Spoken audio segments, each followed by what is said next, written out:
Please welcome to the stage, Vin Shambry.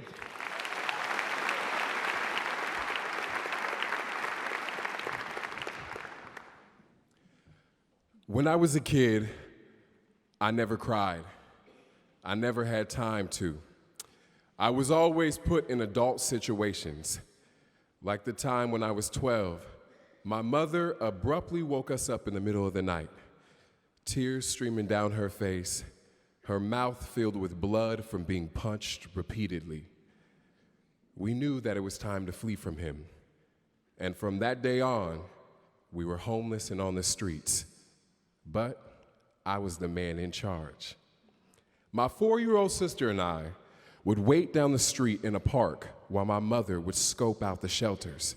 But those places always had social workers and police at those places, which meant we might get taken away from her. So most of the time, we'd sleep under a tree in a park. Living under trees was only hard for the first couple of weeks.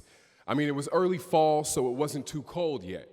And at that time of year, all we really needed was a layer of cardboard underneath us, a blanket we all shared, and plastic on top of it. And we had a routine all worked out. Showers at the local swimming pool, free breakfast at school. Then we'd walk around with the shopping cart until dark. And we knew exactly when the police would patrol the parks, and when they were done with their rounds, we could safely crawl into the tree without being seen. It was all right. Until we found the tree, this beautiful 50-foot pine tree. Once you settle yourself in near the trunk, you are immediately hidden by its branches. The tree itself becomes a wonderland of a home. The dirt is smoothed over by all the Portland rain. It felt good, good enough to relax a little and sometimes sleep. I lay back and look up through the branches of this tree that I call home. I look at my mom and sister, amazed at how peaceful they can sleep here. Not a care in the world when their eyes are closed. I admired it, imagining how wonderful their dreams must be. But me, I had to protect them no matter what. As the only man in the tree, it's my duty. So I never dreamed. But tonight, when I watch over them, I think about with mixed emotions what I'm about to embark on next week with all of the Portland Public School 6th graders. Outdoor school. A 5-day environmental school at a sleepaway camp in the forest. We've been hearing about it since kindergarten. No classrooms, just outdoor learning around fires and s'mores for a whole week. But best of all, I get to have my own bed with clean sheets and a pillow.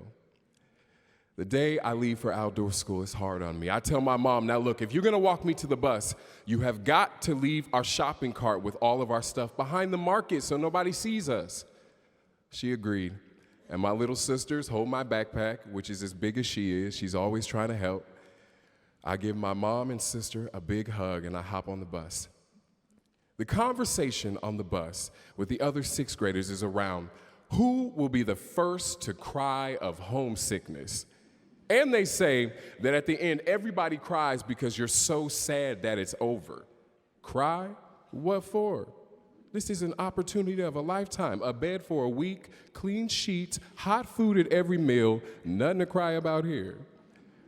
We get there, and we are bombarded by cool 16-year-old counselors who actually wanted to hang out with us. They had been waiting here.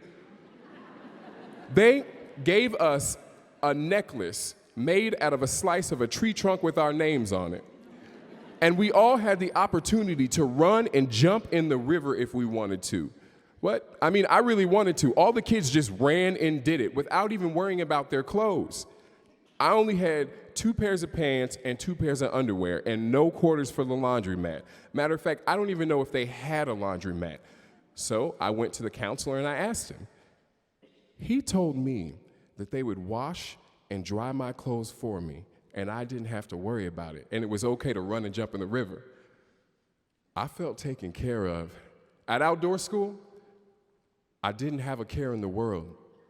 As the week goes on, I forgot about my family and the struggles we face. I forgot about the struggles they're probably facing right now. I like not thinking about how hard everything is.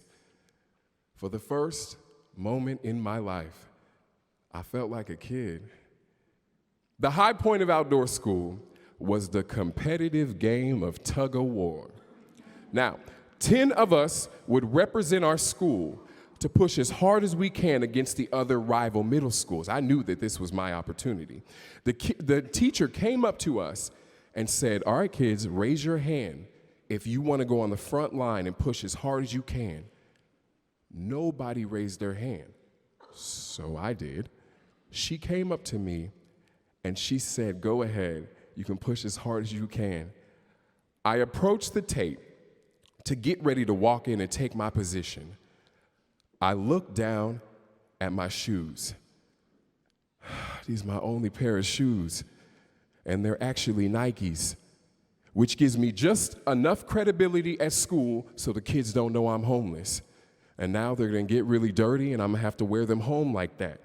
No, you don't get it. They're patent leather, white and red Deion Sanders Nikes that I got as a gift from a girl at school whose dad worked for Nike. And I know that next week the kids are gonna see my dirty shoes and know that my family has no money. But this opportunity is too great for me to worry about adult things like trying to find a place to wash and dry my shoes. I don't hesitate for long. I grab that rope in my hands.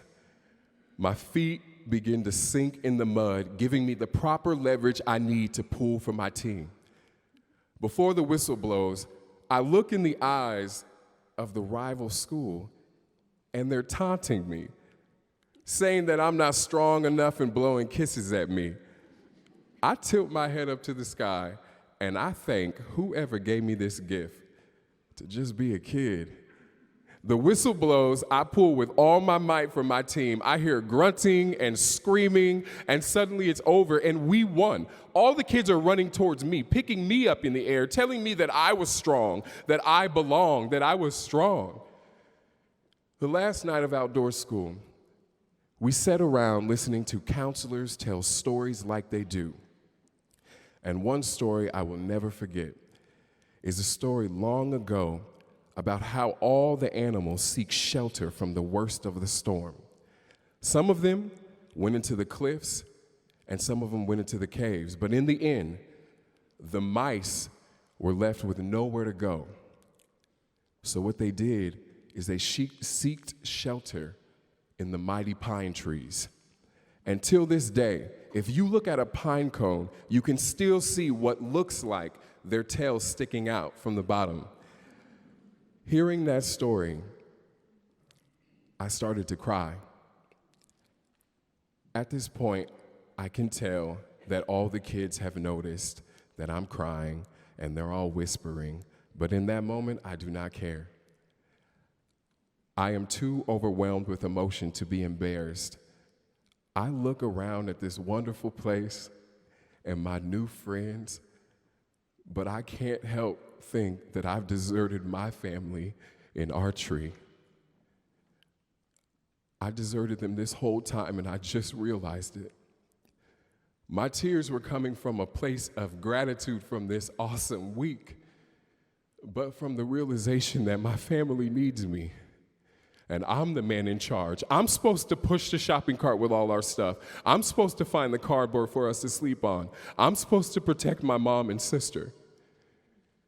There's a storm coming, and I wasn't there to stay awake. But for 5 whole days, I got to be a kid. They said at the end of outdoor school, everybody cries. And in the end, I did too. Thank you.